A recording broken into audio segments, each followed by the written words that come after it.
അസ്സലാമു അലൈക്കും വറഹ്മത്തുള്ളാഹി വബറകാതുഹു.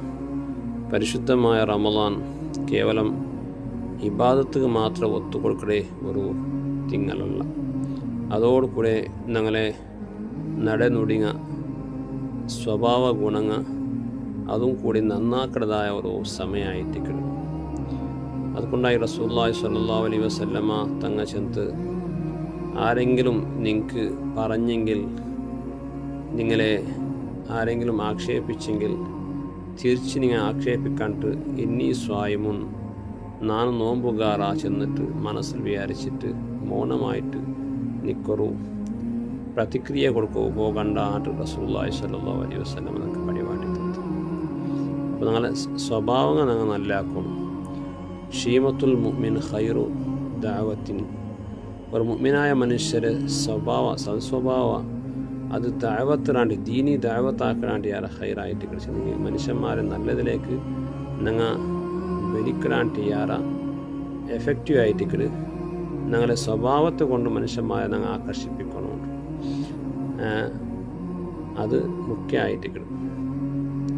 ഞങ്ങളെ സ്വഭാവം നല്ലല്ലാണ്ട് ഞങ്ങൾ മനുഷ്യന്മാരെ നല്ലതിലേക്ക് വിളിക്കൽ, ദീനിലേക്ക് വിളിക്കൽ അതൊന്നും വലിയ എഫക്റ്റ് ആവല്ലേ. നോക്കൊരു മുന്നൊരു മനുഷ്യ അയാളൊരു കള്ളുകുടിയനായിട്ട് ഇൻതുല. ആ കള്ളുകുടിയനായ മനുഷ്യ അയാൾ ഒരു നല്ലൊരു സമയം കണ്ടെത്തിയിട്ട് ഞാനിന്നൊരു നല്ലാവണമെന്ന് വിചാരിച്ചിട്ട് അയാൾ പള്ളിക്ക് വന്നില്ല. പള്ളിക്ക് വന്നിട്ട് അയാൾ കള്ളുകൂടി ഏതായാലും അയാൾ പള്ളിക്ക് വരുമ്പോഴേ മനുഷ്യന്മാർ അയാളിങ്ങനെ വാരെ കണ്ട് നോക്കാൻ തുടങ്ങിയാറ്. പക്ഷെ അയാൾ ഞാൻ നല്ലാവണമെന്ന് ചൊല്ലി വിചാരിച്ചിട്ടായിട്ട് പള്ളിക്ക് വന്നതേ. അപ്പോൾ പള്ളിക്ക് വന്നിട്ട് അയാൾ എന്തോ അതിൽ അചാത്തുര്യം കൊണ്ട് എന്തോ ഒരു വസ്തു അതിൽ കൈ തപ്പിയിട്ട് കീഴ് മൂത്തു അടഞ്ഞിട്ട് പള്ളിയിൽ ഗ്ലാസ് പോത്തുന്ന വസ്തു. അപ്പം എല്ലാം മനുഷ്യന്മാരെല്ലാം മേലെ മുട്ട വന്നിട്ട് ആക്ഷേപിച്ചാറ്, പറഞ്ഞാറ്, നീന് കള്ളുകൂടിയ ഇവിടെ വന്നിട്ട് പള്ളിയുടെ സ്വത്തെല്ലാം നീന് എന്താക്കിയ ഹാനിയാക്കോ വന്നിട്ടല്ലേ അങ്ങനെ ഇങ്ങനെട്ടെല്ലാം ആക്ഷേപിച്ചപ്പോൾ അയാൾ ചങ്കയത്ത് നാണക്കേടായിട്ട് അയാൾ തലവെച്ചായിട്ട് ടെൻഷനായിട്ട് പള്ളിയുടെ സീത പോയിട്ട്. അങ്ങനെ ടെൻഷനാകുമ്പോൾ സഹജമായിട്ട് അയാളെ കണ്ണെതിരെ കണ്ടത് അവിടെ റോഡ് സൈഡിലുള്ളതായ ഒരു ബാറായിട്ട് ബാറ് ഗടങ്ക്.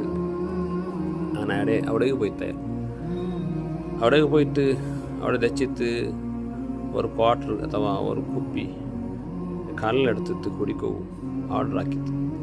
അങ്ങനെ ഒരു കുപ്പി കൊണ്ടിട്ട് അയാൾ കൊടുത്തപ്പോൾ അയാൾ അത് എടുക്കുക പോകുമ്പോൾ അയാൾ കൈ തപ്പിയിട്ട് അത് കീഴ് മുട്ടാകുമ്പോൾ ഇടി കുപ്പി ഉടഞ്ഞിട്ട് കല്ലെല്ലാം തൂങ്ങിത്ത്. ഇയാൾ പാകിയും ടെൻഷനായിട്ട് അപ്പോൾ അങ്ങനെ ഓടി വന്നാർ. അവിടെ വേറെ ആൾമാരെല്ലാം ഓടി വന്നാർ. അയാൾ വന്നപ്പോൾ ഇയാൾ സോറി ഉണ്ടാക്കിയത്. പക്ഷേ അങ്ങനെ എന്നാറ് സാരില്ല അത് എനിക്ക് ടെൻഷനാക്കണ്ട, തപ്പ് എല്ലാവരിലും സംഭവിക്കടല്ലേ ചെന്നിട്ട് എല്ലാവരും അതെല്ലാം തോത്തി ക്ലീനാക്കിയിട്ട് പുതിയൊരു കുപ്പി എടുത്തിട്ട് അയാൾ കൊടുത്താറ്. ഇപ്പോൾ നോക്കൂ, അയാൾ വല്ലാത്തൊരു സന്തോഷമായിട്ടായിരുന്നു. എവിടെ നക്ക് സന്മാനം കിട്ടണമെന്ന് അവിടെ നിന്ന് എൻ്റെ അവമാനാക്കിയാറ്, എവിടെ നക്ക് അവമാനമാവണമെന്ന് അവിടെ നിന്ന് എൻ്റെ സന്മാനാക്കിയാറുണ്ടായിരുന്നു വിചാരിച്ചിട്ട്. പിന്നെ അയാൾ ആ ബാറിലെ ആ ഗടങ്കടെ പെർമനൻറ്റ് കിറാക്കിയത്. അപ്പോൾ നോക്കൊരു മനുഷ്യൻ നല്ലാവ് വന്നപ്പോൾ പള്ളിക്ക് വന്നപ്പോൾ മനുഷ്യന്മാരെല്ലാം കൂടിയിട്ട് അയാളെ അവമാനാക്കിയാറ്. അവമാനം സഹിക്കാണ്ട് അതിൽ ബാറിൽ പോയിട്ട് ആ ബാറിൽ അയാൾക്ക് സന്മാനം കിട്ടിത്തു. അപ്പോൾ പിന്നെ അയാൾ ഏത് ബെടക്കുണ്ട് നോക്കൂ പോകാണ്ട് ആ ബാറിൽ അയാൾ എന്തായിട്ട് പെർമനൻറ്റ് കിറാക്കിയായിട്ട്. അപ്പോൾ ഇങ്ങനെ പലപ്പോഴും നാളെ സ്വഭാവം നല്ലില്ലാണ്ട് പല ആൾമാരും നാളെ കൈ തപ്പി പോണ്ടാറ്. ഞങ്ങൾ നല്ല സ്വഭാവികളാവണം.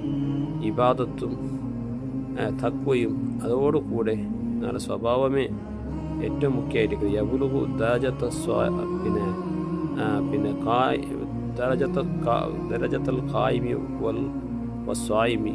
റസൂലുള്ളാഹി സ്വല്ലല്ലാഹു അലൈഹി വസല്ലം തങ്ങൾ സൽസ്വഭാവിയായ വ്യക്തി അദ്ദേഹം എന്താണോ പിന്നെ ജാവിടി ഇബാദത്തെടുത്ത് പോലടി നോമ്പ് നോക്കിയതായ ആ ഒരു ദറജരെ എത്തിക്കിടുന്നു. അപ്പോൾ എന്നാൽ ആഖിറത്തിൽ ഏറ്റവും കൂടുതൽ തൂക്കമുള്ള ഒരു അമലായിട്ട് സൽസ്വഭാവശീലതിൻ്റെ ഹദീസിലൊക്കെ കാണുവാൻ സാധ്യതയുള്ളത് കൊണ്ട് അയാളുടെ ജീവിതം നന്നാക്കിയിട്ട് മനുഷ്യന്മാരായിട്ടുള്ള നല്ലൊരു ബിഹേവിയർ നല്ലൊരു പെരുമാറ്റം ഞങ്ങൾ ആക്കണം. അല്ലാഹു സുബ്ഹാനഹു വ തആല ഞങ്ങൾക്ക് തൗഫീഖ് തന്ന് അനുഗ്രഹിക്കട്ടെ. അസ്സലാമു അലൈക്കും.